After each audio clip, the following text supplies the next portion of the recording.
Nah, di langkah maju ini kita akan mendapatkan dua nilai ini ya. Jadi yang pertama adalah EF atau early finish-nya. Jadi kalau kemarin dilihat di critical path method itu ada yang namanya ES, EF, LS, LF. Jadi ES itu early start, artinya waktu dimana kita bisa mulai paling awal aktivitas itu. Kalau early finish berarti waktu paling akhir kita bisa memulainya. Jadi masih waktu paling awal kita bisa mengakhirinya gitu ya. Jadi kalau di sini contohnya ada 5 hari, berarti early start-nya itu di hari pertama dan early finish-nya berarti di hari kelima. Sama kalau latest start-nya berarti waktu paling akhir kita bisa mulai, dan latest finish itu waktu paling akhir untuk mengakhiri juga. Nanti bisa dilihat kalau dia ada yang namanya float-nya. Kalau dia tidak ada float gitu, artinya nilai early start sama late start-nya, early finish sama late finish-nya itu di hari yang sama. Kalau kayak gitu berarti dia nggak ada float, nggak ada waktu yang senggang. Tapi kalau ada float, ada selisih gitu ya, itu nanti ketahuan ada nilai ES sama LS-nya yang berbeda. Nah, di perhitungan maju itu nanti akan didapatkan dua nilai, yaitu early finish sama durasi total proyek. Jadi kalau early finish itu nanti posisinya di ujung sini ya. Jadi di aktivitas A, B, C, dan seterusnya sampai nanti di aktivitas G. Karena dia sudah dapat nilainya di ujung, berarti sudah bisa didapatkan juga durasi total proyeknya. Nah, gimana cara mendapatkan early finish? Early finish bisa didapatkan dari ini. Early start ditambah durasinya dikurangi 1 hari. Jadi kenapa 1 hari? Jadi 1 hari ini adalah hari sekarang gitu. Contohnya, kita memulai aktivitas itu di tanggal 1. Nah, kalau dia durasinya 5 gitu, bukan berarti langsung 1 plus 5 gitu. Kalau 1 plus 5 dia akan selesai di 6 atau di tanggal 6. Kalau tanggal 6 berarti durasinya bukan lagi 5 hari, tapi 6 hari karena ada tanggal 1, 2, 3, 4, 5, 6 gitu. Jadi ketemunya 6 hari. Makanya harus ada min 1 gitu. Jadi 1 early start 1 ditambahkan durasinya 5 dikurangi 1 lagi gitu. Jadi ketemunya 1 plus 5 min 1, 5. Jadi ada 5 hari. Oke, langsung kita mulai ya untuk perhitungan maju.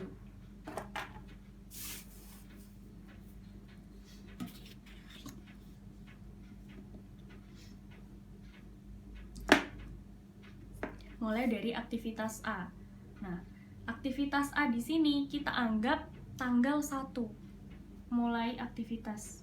Berarti dia early start-nya di sini adalah 1. Early finish-nya berapa? Early finish sama dengan early start plus durasi min 1. Berarti 1 plus 5 min 1 sama dengan 5. Itu ya. Lalu kita lanjut ke aktivitas B. Setelah aktivitas A, di sini ada aktivitas B. Karena dia hubungannya adalah finish to start, berarti artinya ketika aktivitas A ini selesai, besoknya aktivitas B bisa langsung dikerjakan. Berarti dia early start-nya adalah 6. Nah, selanjutnya early start-nya sudah didapat, kita bisa menghitung early finish-nya. Berarti 6 ditambah 10 dikurangi 1. Berarti 15. C-nya juga sama, karena dia sama-sama menunggu A selesai, berarti di sini juga 6. 6 ditambah 15 dikurangi 1 sama dengan 20. Nah, untuk D, ini dia adalah start to start plus 5. Jadi 6 ditambah 5 gitu ya. Jadi kalau dia start to start saja, dia akan sama dengan di sini 6. Tapi karena ada penambahan 5 hari, berarti dia 6 ditambah dengan 5 sama dengan 11 gitu. Gitu ya. Jadi kalau kalian bingung, contohnya seperti ini. Kalau dia statusnya start to start saja, itu berarti sama dengan 6. Berarti seperti seolah-olah start to start plus 0. Karena start to start artinya dimulai dalam waktu yang bersamaan. Kalau B dimulai, D juga dimulai gitu. Berarti kalau B mulai dari tanggal 6, berarti kalau start to start, D-nya juga dimulai di tanggal 6. Gitu. Jadi start to start plus 0. Nah, kalau dia start to start plus 5, berarti tinggal ditambahkan saja 6 ditambah 5 sama dengan 11 gitu ya. Jadi tidak perlu dikurangi 1 ataupun ditambah 1 gitu. Kalau kalian bingung, pakai konsep seperti itu saja. Selanjutnya early finish-nya berarti 18. Selanjutnya di sini kita ke E. Nah, di E ini dia ada 2 cabang yang masuk ke E gitu. Jadi ada dari B dan ada dari D, dimana dia sama-sama statusnya finish to start gitu. Artinya pekerjaan E ini bisa dimulai kalau pekerjaan B dan D itu sama-sama selesai.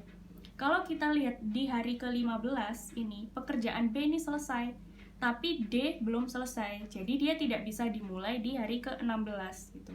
Jadi harus dicari waktu paling akhir. Nah, di sini 15 dan 18 waktu yang paling akhir adalah 18. Jadi mau tidak mau dia harus menunggu pekerjaan D selesai gitu ya. Sesuai dengan ketentuannya ya. E ini harus menunggu B dan D. Statusnya finish to start. Sehingga di sini early start-nya adalah hari ke-19. Gitu. Early finish-nya berarti 20. Nah, selanjutnya pekerjaan F ini dia setelah pekerjaan C. Berarti di sini adalah 21. Durasinya 5 hari, berarti di sini adalah 25. Nah, untuk pekerjaan G ini dia ada 2 cabang. Di sini statusnya adalah finish to start, sedangkan di sini statusnya adalah finish to finish gitu. Jadi kalau ada 2 kondisi gini, kita harus mengikuti kondisi yang lebih penting ya. Bisa dikatakan dia adalah, kenapa dia dikatakan finish to finish-nya itu kita bisa menyebut dia lebih penting, karena di sini ada ketentuan wajib. Di sini harus finish to finish plus 2 gitu. Sedangkan dia kalau di sini kan statusnya adalah finish to start. Itu tidak ditekankan lagi gitu ya, cukup finish to start gitu saja. Tapi untuk sequence yang berupa finish to finish ini sudah ada ketentuan plus 2, makanya ini yang harus diutamakan gitu. Jadi kalau di sini finish to finish dia harusnya selesai di 25, tapi karena ada plus 2 berarti tinggal ditambahkan 25 plus 2 yaitu 27. Tapi posisinya adalah di finish, jadi dia di sini ya, karena hubungannya adalah di finish to finish 27. Berarti kalau mencari early start-nya gimana? Tinggal dibalik saja. Jadi gini. Ini ya. Karena ini tadi adalah EF sama dengan early start plus durasi min 1. Berarti kalau kita mencari ES-nya berarti sama dengan early finish dikurangi durasi ditambah 1. Tuh, dibalik. Nah, berarti di sini 27 early finish-nya dikurangi durasinya 5, 22 plus 1, 23. Nah, tadi kalau kita langsung mengikuti dari E ini langsung ke sini kan dia yang keluar adalah angka 21 gitu. Jadi kalau ada, kita harus selalu memperhatikan panah masuk ya, dari mana saja. Kayak ini tadi E, ini panah masuknya kan ada 2. Harus kita pertimbangkan dua-duanya. Kita tidak bisa melihat dia dari B saja atau dari D saja. Harus dua-duanya. Sama juga untuk aktivitas G, ini ada 2 panah yang mempengaruhi dia. Dari E dan dari F. Karena F ini ada statement lebih plus 2. Makanya harus ini yang didahulukan. Nah, di sini sudah selesai sampai aktivitas paling akhir. Berarti kita sudah dapatkan poin yang kedua. Artinya durasi total proyek untuk pekerjaan ini tadi itu adalah ketemunya 27 hari. Nih, sudah selesai. Kalian sudah bisa menjadwalkan. Sebenarnya untuk proses perhitungan maju saja itu sudah selesai ya. Kalian sudah tahu kapan dan di tanggal berapa aktivitas ini bisa dimulai dan akan selesai di hari keberapa. ketika ada soal tambahan, kalau proyek dimulai tanggal 3 Februari 2020, maka kapan proyek akan selesai? Tinggal dihitung saja. Berarti angka 1 di sini ini adalah angka 3 Februari. Lalu 27 hari kemudian itu tanggal berapa? Atau bisa juga jadi pertanyaan, kalau proyeknya mulai tanggal 3 Februari, kira-kira kita bisa mengerjakan aktivitas E itu di tanggal berapa gitu. Ya tinggal dijumlahkan saja ya. Kalau angka hari pertama ini adalah tanggal 3, berarti hari ke-19 itu tanggal berapa gitu, simple. Nah, selanjutnya kenapa harus dilakukan perhitungan mundur gitu. Kalau perhitungan mundur di sini untuk mendapatkan yang pertama adalah nilai latest start-nya gitu. Di sini posisinya. Tujuannya apa? Tujuan utamanya ini untuk mengetahui lintasan kritis. Lintasan kritis itu di mana kondisi F atau float-nya itu sama dengan 0. Artinya tidak ada float di situ ya. Float-nya ini kan bisa didapat dari latest start dikurangi early start atau latest finish dikurangi early finish. Jadi tidak ada hari yang lebih gitu.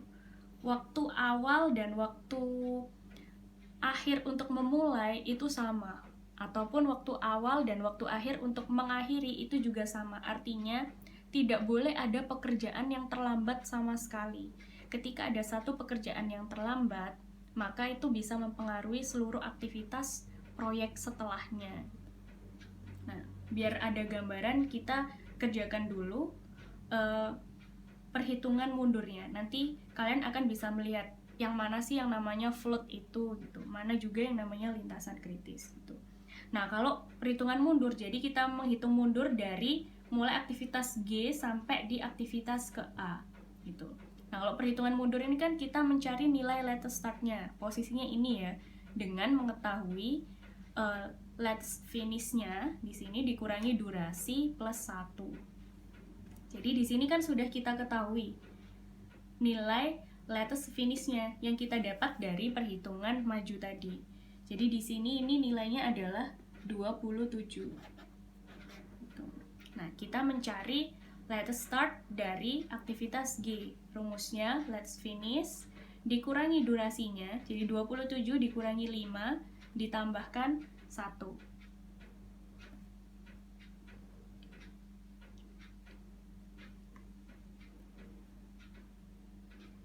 23.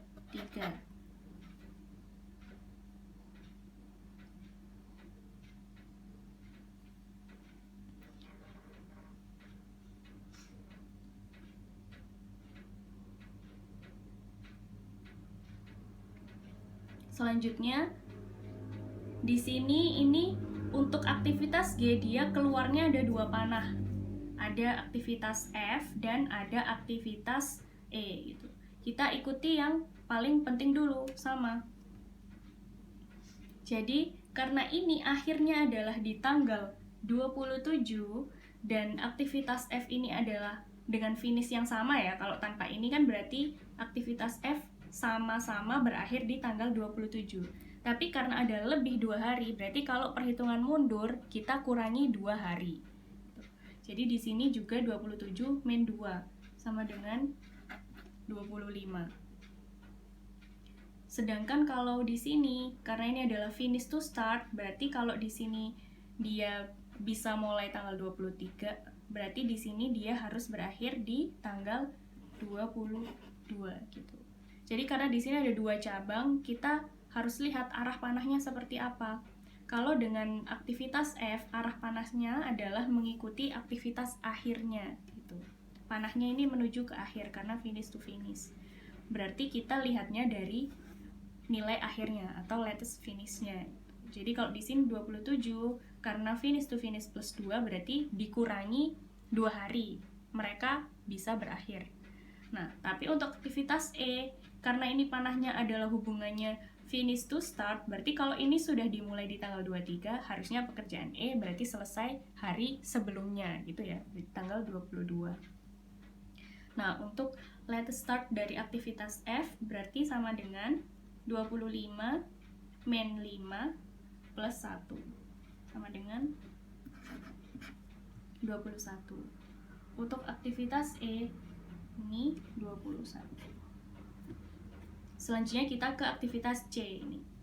Nah, kalau C berarti di sini adalah 20 min 15 plus 1 sama dengan 6. Nah, untuk di aktivitas D dan B ini sama-sama dari E gitu ya. Jadi karena di sini sifatnya sama-sama finish to start, berarti kalau di sini dia nilainya adalah 21, berarti 2 ini sama-sama nilainya 20.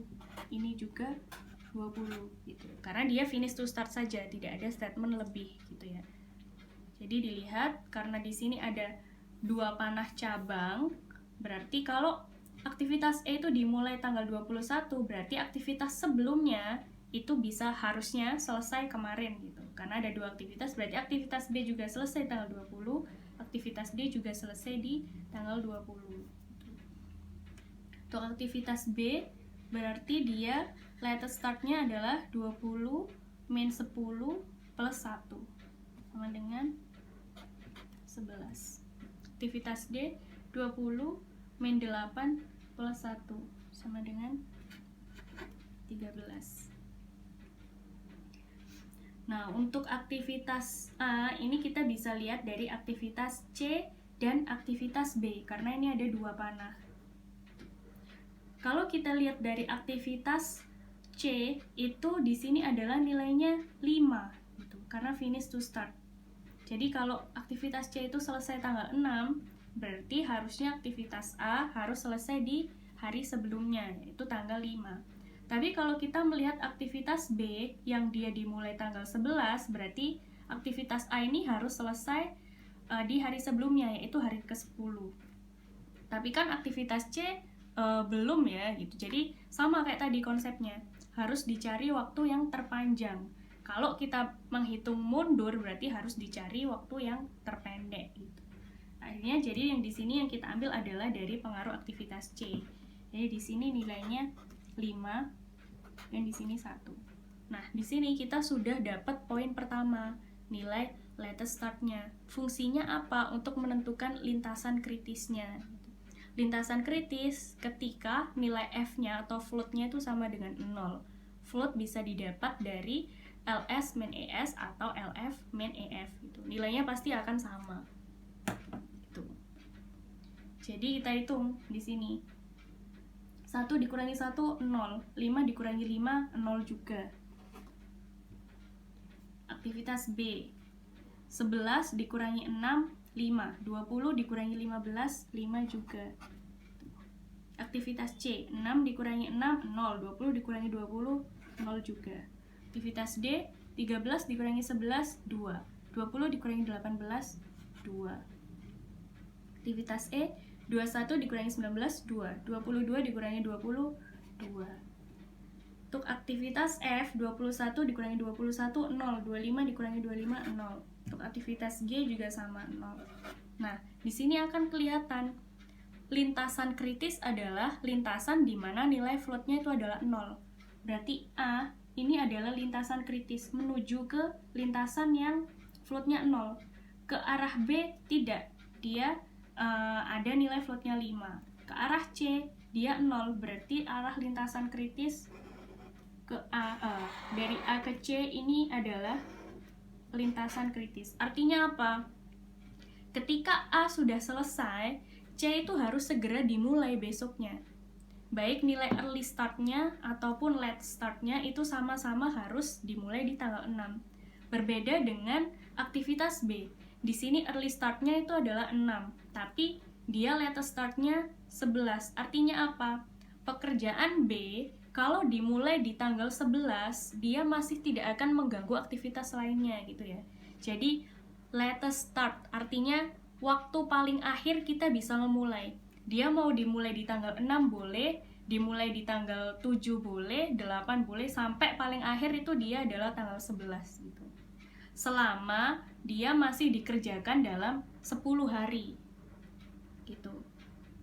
Jadi kalau kita mengerjakannya di tanggal 11, di tanggal paling akhir, berarti dia harus selesai di tanggal 20 dengan durasi 10 hari, tidak boleh molor. Tapi kalau dia mulai di tanggal 10, dia masih boleh selesai di tanggal 20. Berarti ada durasi yang lebih panjang di situ, 11 hari gitu ya. Tapi kalau dia floatnya itu 0, artinya waktu paling awal untuk memulai dan waktu paling akhir untuk memulai itu dia adalah di waktu yang sama. Jadi tidak boleh terjadi keterlambatan dari aktivitas ke A dan aktivitas C. Gitu, itu yang dimaksud dia lintasan kritis. Selanjutnya, dari aktivitas C ke aktivitas F, sama, dia floatnya juga 0. Berarti kondisinya lintasannya adalah kritis. Tuh. Aktivitas F ke aktivitas G juga sama. Dia kondisi lintasannya kritis karena tidak ada float. Floatnya 0. Nah, berarti di sini yang dimaksud lintasan kritis adalah lintasan kritisnya adalah dari A ke C ke F lalu ke G. Gitu ya. Dari A ke C ke F ke G. Di lintasan ini tidak boleh terjadi keterlambatan sama sekali. Tapi kalau kita melihat dari A ke B, ini masih ada space dari tanggal 5 ke tanggal 11. Masih boleh terjadi. B tidak mau dimulai langsung boleh. Asalkan dia harus berakhir di tanggal 20. Aktivitas D juga. Dia bisa mulai di tanggal 11 ataupun paling akhir bisa dimulai di tanggal 13. Asalkan dia paling akhir harus selesai di tanggal 20. Aktivitas E juga. Dia boleh dimulai di tanggal 19 ataupun dimulai di tanggal 21 gitu. Kalau dimulai di tanggal 19 dengan durasi 2 hari, harusnya dia tanggal 20 itu harus sudah selesai. Tapi masih boleh selesai sampai tanggal 22. Gitu. Jadi ini tujuannya nanti untuk monitoring, controlling gitu ya. Jadi kalau sudah diketahui lintasan kritisnya, sudah diketahui dari A sampai G, mungkin bisa dilakukan pengawasan lebih ketat. Atau kalau memang track recordnya selalu terjadi keterlambatan gitu, semisal di aktivitas C, nih pekerjaan kolom, mungkin bisa dicari biasanya keterlambatannya karena apa. Mungkin tenaga kerjanya yang kurang, atau mungkin peralatannya yang sering rusak. Oleh karena itu bisa ditambahkan dalam perencanaannya, oh berarti pekerjaan C ini harus ditambahkan tenaga kerja sekian, atau harus menambah peralatan sekian, kayak gitu. Gitu ya. Jadi ini tadi adalah cara melakukan scheduling gitu, sama untuk menentukan lintasan kritisnya. Jadi saya harap dari video ini kalian semua bisa memahami pertahapannya. Itu bisa dibaca juga kemarin yang sudah saya sampaikan di Edmodo. Jika nanti ada pertanyaan bisa didiskusikan di Edmodo. Oke, terima kasih. Semoga semuanya bisa memahami. Assalamualaikum warahmatullahi wabarakatuh.